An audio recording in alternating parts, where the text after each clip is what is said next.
The windshield wipers fought against the relentless downpour as Marcus Chan gripped the steering wheel, his knuckles white with tension.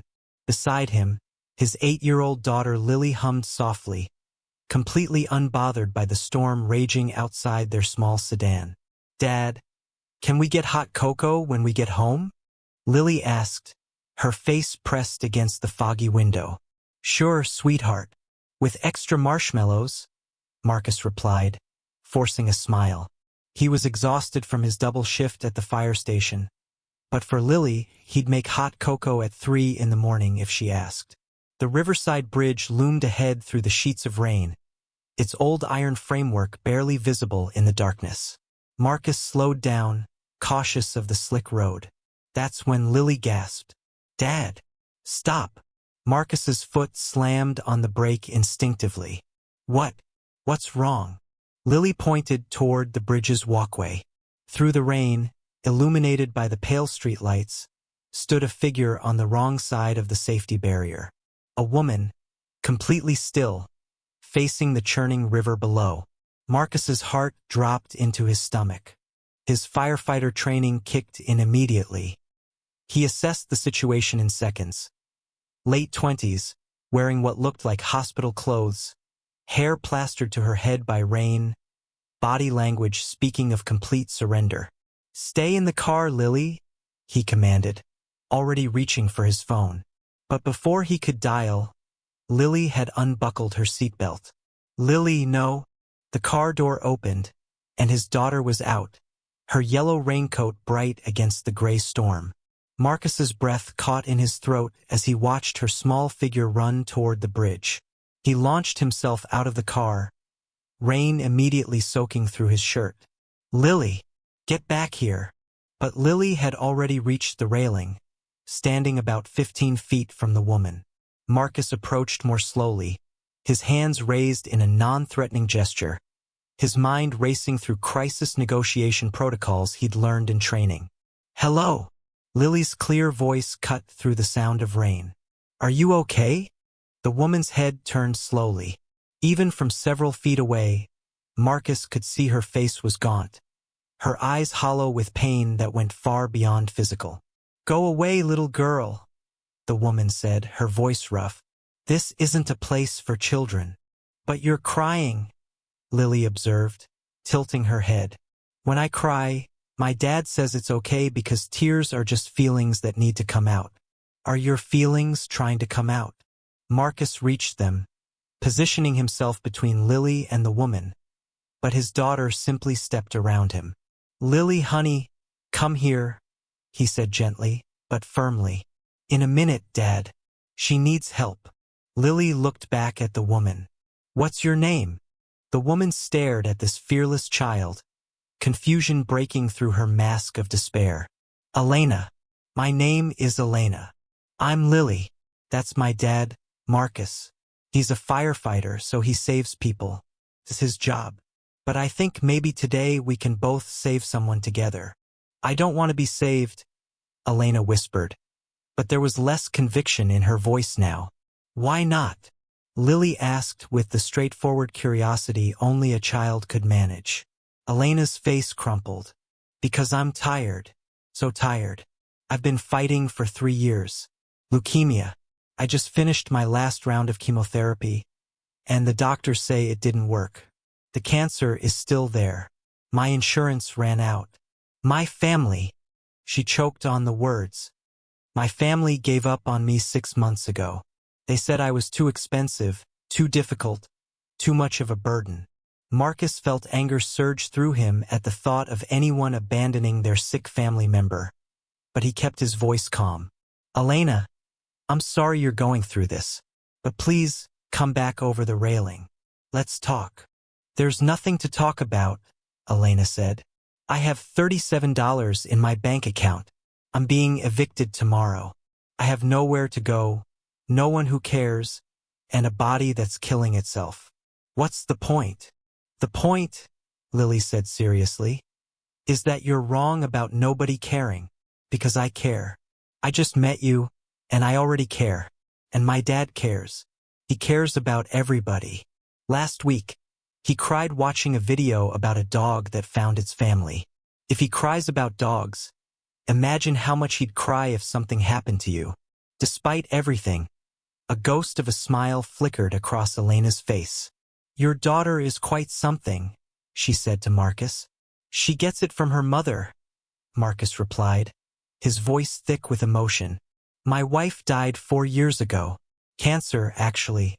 Breast cancer. She fought for 2 years. Lily was only 4 when we lost her." Elena's eyes widened. "I'm sorry." "Don't be sorry. Be angry. Be sad. Be whatever you need to be. But don't give up." Marcus took a careful step closer. "Sarah, my wife, she told me something before she died. She said that every day we're alive is a day we can make a difference. Even if it's a small difference. Even if it's just making one person smile." "I'm not your wife," Elena said. "I don't have her strength." "You don't need her strength. You need your own." Marcus paused. "And right now you need to know something important. That clinical trial you probably haven't heard about? Dr. Patricia Morrison at County General Hospital just got approval for a new leukemia treatment. It's experimental, but they're looking for patients who haven't responded to traditional chemo." Elena's head snapped up. "What?" "I know about it because we transported a patient there last week. A 50-year-old man who was in the same position as you. 30 days later, his cancer markers have dropped by 60%. Marcus pulled out his phone, ignoring the rain, and pulled up an article. "Here. Look." Elena stared at the phone screen, squinting through the rain. Marcus could see her hands trembling on the railing. "Why would they accept me? I don't have insurance. I don't have money." "Because Dr. Morrison's program covers costs for patients in financial need. Because sometimes the universe gives us second chances when we need them most." Marcus extended his hand. "Please, Elena, come back over. Let me take you to County General. Let me at least get you warm and dry and in front of someone who can help." "What if it doesn't work?" Elena's voice was small, childlike. "What if I go through all of it again and it still doesn't work?" Lily spoke up. "My mom used to tell me a story about a caterpillar. She said the caterpillar doesn't know it's going to become a butterfly when it goes into its cocoon. It just knows it has to try. And sometimes trying is the bravest thing we can do." Tears streamed down Elena's face, mixing with the rain. "I'm so scared." "Being scared means you're still alive," Marcus said softly. "Being scared means you still have something to fight for. And Elena, you're not alone anymore. I promise you that. Come back over, and I'll prove it." For what felt like an eternity, Elena stood frozen. Then, slowly, so slowly, she began to shift her weight. Her foot moved, then her hand. Marcus moved forward quickly but carefully, helping her over the railing. The moment her feet touched the safe side of the bridge, her legs gave out. Marcus caught her, holding her as she sobbed against his chest. Lily wrapped her small arms around both of them. "You're safe now," Lily whispered. "We won't let anything bad happen to you." County General Hospital's emergency room was buzzing with activity even at 3:30 in the morning.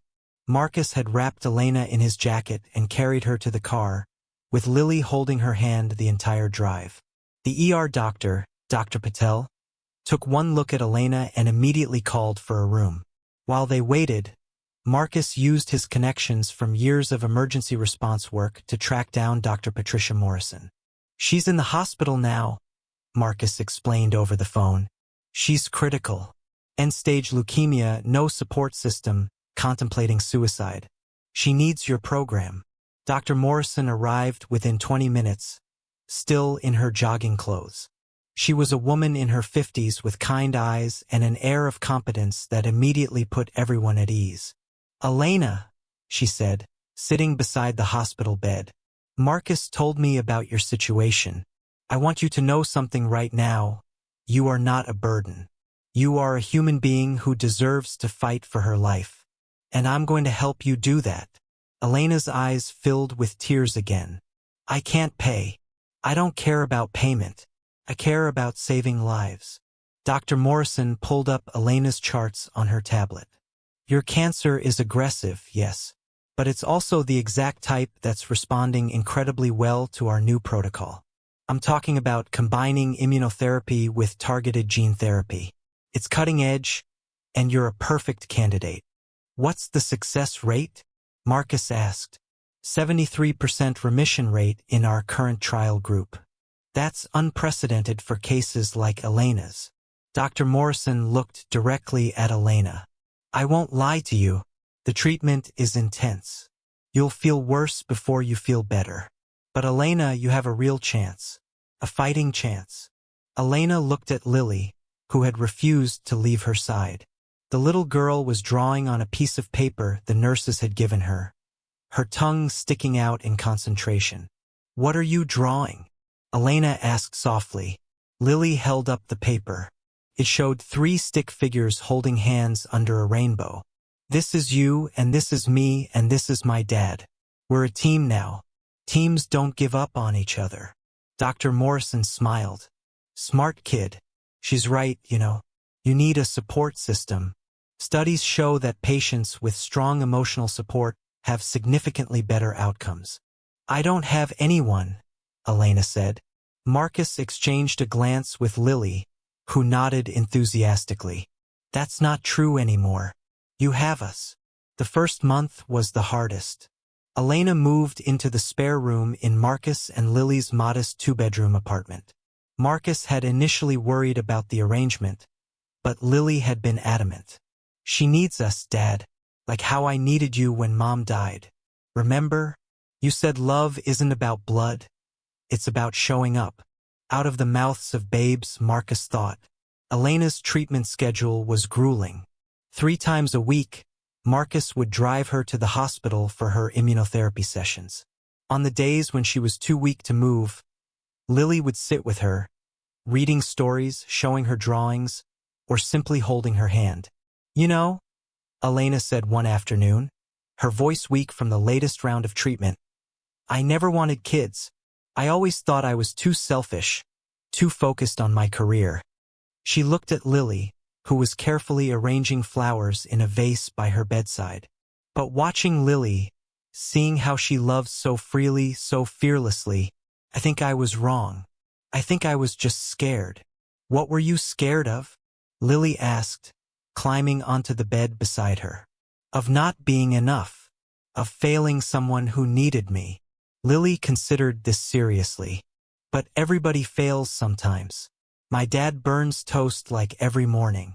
But he's still the best dad in the world. Being enough isn't about being perfect.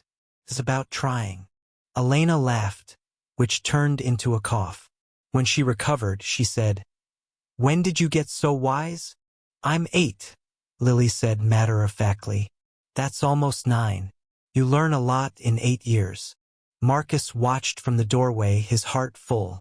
He'd been terrified of bringing a stranger into their home, into Lily's life.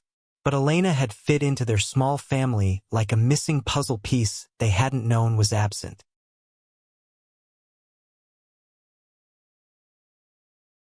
And if he was being honest with himself, he'd started to feel things he hadn't felt since Sarah died.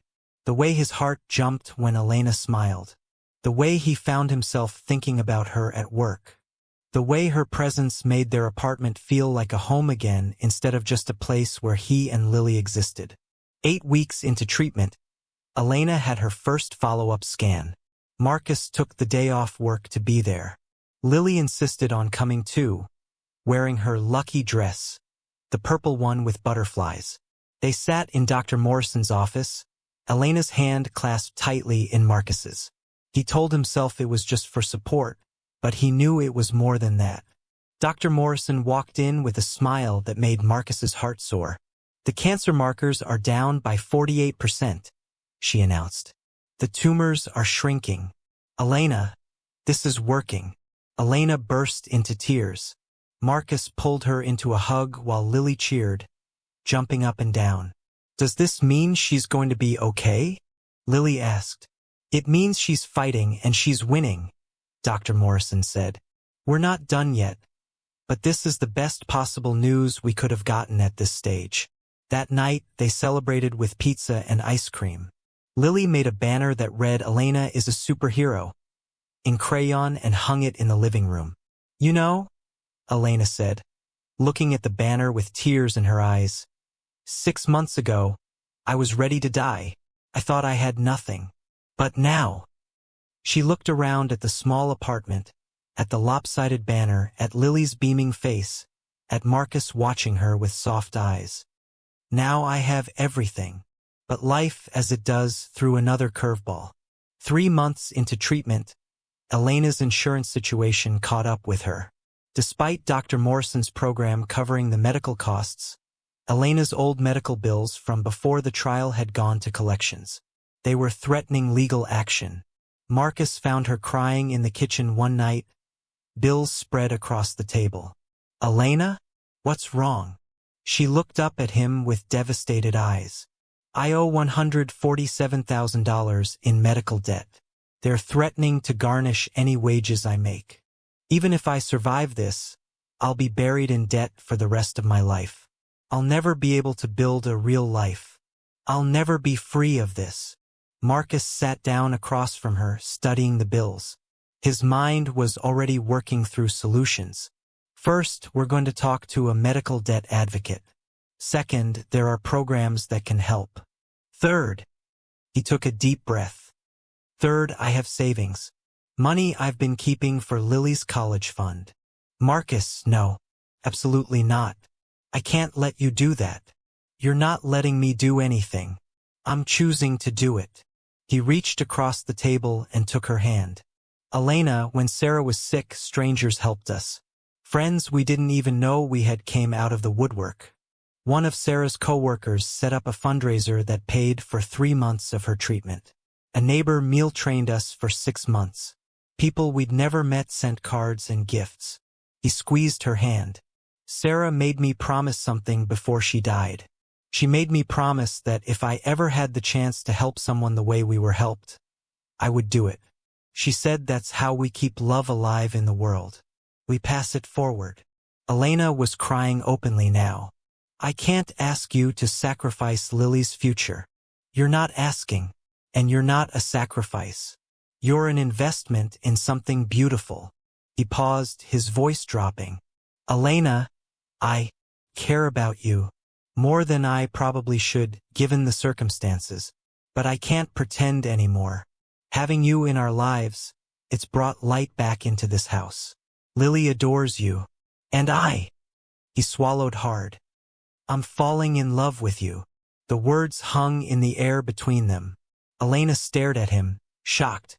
"Marcus, you can't. I'm sick. I might not survive this. You can't fall in love with someone who might die. Sarah taught me that loving someone is always worth the risk. Even if we only had 3 years, even with all the pain at the end, I would choose to love her again in a heartbeat." He stood up and moved around the table, kneeling beside her chair. "I'm not asking you to love me back. I'm not asking for anything except the chance to be here for you. However you need me, whatever you're comfortable with." Elena cupped his face in her hands. "You beautiful, foolish man. How could I not love you? You and Lily saved my life. You gave me a reason to fight. But Marcus, I'm terrified. What if the cancer comes back? What if I put you and Lily through what you went through with Sarah? Then we'll face it together. That's what families do." "Family?" Elena whispered. "Is that what we are? I think we became a family the moment Lily wouldn't let go of your hand in the hospital." He smiled. "She knew before we did." Elena kissed him then, soft and sweet and full of promise. When they broke apart, they found Lily standing in the doorway of the kitchen, grinning. "Finally," she exclaimed. "I've been waiting forever for you guys to kiss. It was so obvious." They both laughed, and Elena opened her arms. Lily ran into them, and Marcus wrapped his arms around both of them. But life, as it does, threw another curveball. 3 months into treatment, Elena's insurance situation caught up with her. Despite Dr. Morrison's program covering the medical costs, Elena's old medical bills from before the trial had gone to collections. They were threatening legal action. Marcus found her crying in the kitchen one night, bills spread across the table. "Elena? What's wrong?" She looked up at him with devastated eyes. "I owe $147,000 in medical debt. They're threatening to garnish any wages I make. Even if I survive this, I'll be buried in debt for the rest of my life. I'll never be able to build a real life. I'll never be free of this." Marcus sat down across from her, studying the bills. His mind was already working through solutions. First, we're going to talk to a medical debt advocate. Second, there are programs that can help. Third, he took a deep breath. Third, I have savings. Money I've been keeping for Lily's college fund. Marcus, no. Absolutely not. I can't let you do that. You're not letting me do anything. I'm choosing to do it. He reached across the table and took her hand. "Elena, when Sarah was sick, strangers helped us. Friends we didn't even know we had came out of the woodwork. One of Sarah's co-workers set up a fundraiser that paid for 3 months of her treatment. A neighbor meal-trained us for 6 months. People we'd never met sent cards and gifts." He squeezed her hand. "Sarah made me promise something before she died. She made me promise that if I ever had the chance to help someone the way we were helped, I would do it. She said that's how we keep love alive in the world. We pass it forward." Elena was crying openly now. "I can't ask you to sacrifice Lily's future. You're not asking, and you're not a sacrifice. You're an investment in something beautiful." He paused, his voice dropping. "Elena, I care about you. More than I probably should, given the circumstances. But I can't pretend anymore. Having you in our lives, it's brought light back into this house. Lily adores you. And I." He swallowed hard. "I'm falling in love with you." The words hung in the air between them. Elena stared at him, shocked. "Marcus, you can't. I'm sick. I might not survive this. You can't fall in love with someone who might die. Sarah taught me that loving someone is always worth the risk. Even if we only had 3 years, even with all the pain at the end, I would choose to love her again in a heartbeat." He stood up and moved around the table, kneeling beside her chair. "I'm not asking you to love me back. I'm not asking for anything except the chance to be here for you. However you need me, whatever you're comfortable with." Elena cupped his face in her hands. "You beautiful, foolish man. How could I not love you? You and Lily saved my life. You gave me a reason to fight. But Marcus, I'm terrified. What if the cancer comes back? What if I put you and Lily through what you went through with Sarah? Then we'll face it together. That's what families do." "Family?" Elena whispered. "Is that what we are? I think we became a family the moment Lily wouldn't let go of your hand in the hospital." He smiled. "She knew before we did." Elena kissed him then, soft and sweet and full of promise. When they broke apart, they found Lily standing in the doorway of the kitchen, grinning. "Finally," she exclaimed. "I've been waiting forever for you guys to kiss. It was so obvious." They both laughed, and Elena opened her arms. Lily ran into them, and Marcus wrapped his arms around both of them. The medical debt situation resolved itself in an unexpected way. When Lily's school heard about Elena's situation during a parent-teacher conference, they organized a fundraiser. Started small, just a bake sale and a car wash. But then the local news picked up the story. 8-year-old girl saves stranger, community rallies. Donations poured in. Not just from their community but from across the state. People who'd been touched by the story. People who'd faced similar struggles. People who simply wanted to help. Within 3 weeks, they'd raised enough to cover Elena's debt entirely, plus additional funds to support her recovery. "I can't believe this," Elena said, watching the donation counter climb on the fundraising website. "I went from feeling completely alone to having thousands of strangers rooting for me." "That's because your story matters," Marcus said. "You matter." 6 months after starting treatment, Elena's scans came back completely clear. The cancer was in remission. Dr. Morrison was cautiously optimistic, warning that they'd need to monitor closely for the next 5 years. But the prognosis was better than anyone had dared hope. Elena's hair had started growing back, a soft dark fuzz that Lily loved to pet. "You look like a baby bird," Lily declared. "A very pretty baby bird." With her health improving and the medical debt resolved, Elena started thinking about her future. She'd been a graphic designer before her diagnosis, working freelance from home. Slowly, she began taking on small projects again, rebuilding her portfolio and her confidence. Marcus proposed properly on the 1-year anniversary of the night they met on the bridge. He took Elena and Lily back to that spot, where he'd arranged for the city to install a small memorial bench. It bore a plaque that read, "For those who need a reminder that tomorrow is worth fighting for." He got down on one knee while Lily held a sign that said, "Please marry us." "Elena," Marcus said, his voice shaking with emotion. "A year ago, I thought my family was complete, just me and Lily against the world. But you showed me that families can grow in the most unexpected ways. You showed me that it's possible to love again, to hope again, to believe in miracles again. Will you marry me?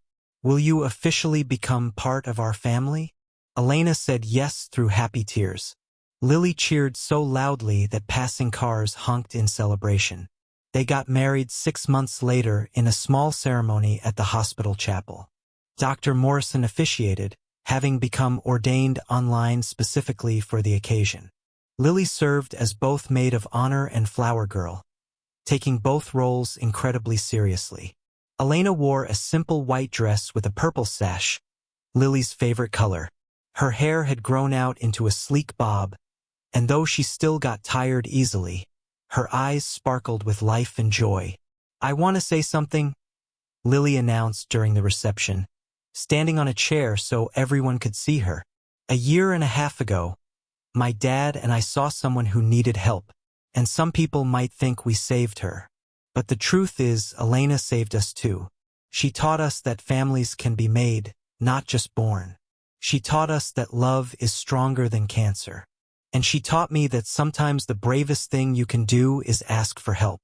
She paused, looking at Elena with serious eyes. "Elena, you're not just my stepmom. You're my friend, my hero, and the person who showed me that miracles are real. Thank you for not giving up. Thank you for choosing to stay. Thank you for being part of our family." There wasn't a dry eye in the room. 5 years later, Elena remained cancer-free. The 5-year mark was significant, Dr. Morrison explained, because it meant the chances of recurrence dropped dramatically. They celebrated at the bridge where it all began. The city had embraced their story, and the bench had become a local landmark. People left flowers there, notes, small tokens. It had become a symbol of hope for the community.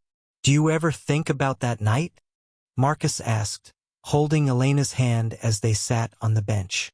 "Every day," Elena replied, "but not with sadness anymore, with gratitude, because that was the night my real life began."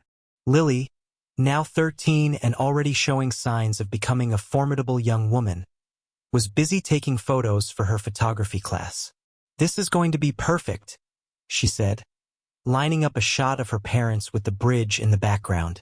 The story of how one rainy night changed everything. Elena had gone on to write a book about her experience, titled The Girl in the Yellow Raincoat. It had become a bestseller, with all proceeds going to help other cancer patients in financial need. She'd also started a foundation called Second Chances, which connected suicidal individuals with support systems and medical resources. Marcus had been promoted to fire captain, and he often spoke at suicide prevention events, sharing their story in hopes of helping others. But perhaps the most significant change came when Elena and Marcus were able to announce, against all odds, that they were expecting a baby. The pregnancy was high risk given Elena's medical history, but Dr. Morrison was cautiously optimistic. "Another miracle," Elena said, her hand on her small baby bump. "Not a miracle," Lily corrected, wise beyond her years. Just love doing what love does. Creating more love. 10 years after that rainy night on the bridge, the Kane family stood together at the annual Walk for Hope, an event organized by Elena's foundation. Marcus, Elena, Lily, now 18 and heading to college to study medicine, and their 7-year-old son, James, walked at the front of a crowd of thousands. Elena had been cancer-free for 10 years. The doctors officially declared her cured. She'd written 3 more books, her foundation had helped over 10,000 people, and the bench on the bridge had become a pilgrimage site for people struggling with suicidal thoughts. "Mom," James said, tugging on Elena's hand. "Tell me the story again. About the night you met Lily." Elena smiled, picking up her son. "Well, it was a dark and stormy night." As she told the story, Marcus watched his family, his heart full. He thought about that night, about the split-second decision to stop the car, about Lily's fearless compassion, about Elena's courage to choose life. Life hadn't been easy. Elena had bad days, PTSD from her trauma, chronic health issues from the aggressive treatment. But they faced it all together as a family. "What are you thinking about?" Elena asked, noticing his expression. "About how one moment can change everything. About how choosing to show up for someone can save not just their life, but your own. About how Lily was right from the very beginning." "About what?" "That love is the strongest medicine. That hope is contagious. That sometimes angels come in small packages." Elena kissed him, soft and sweet. "And sometimes firefighters in wet clothes are actually the angels." Lily, walking ahead with a group of volunteers, looked back at her parents and smiled. She thought about that night often, about the woman on the bridge, about her innocent question that had started it all. She'd learned something important that night, something she carried with her always. Every person matters. Every life has value. And sometimes, the bravest thing you can do is reach out your hand to a stranger and say, "I won't let you fall," because in the end, we're all just people trying to make it through the storm. And we all need someone willing to stop their car, get out in the rain, and remind us that we're not alone. The walk continued, thousands of feet moving forward together, a wave of hope spreading through the city. And on the bridge where it all began, the bench sat waiting, its plaque gleaming in the sunlight, a permanent reminder that tomorrow is always worth fighting for.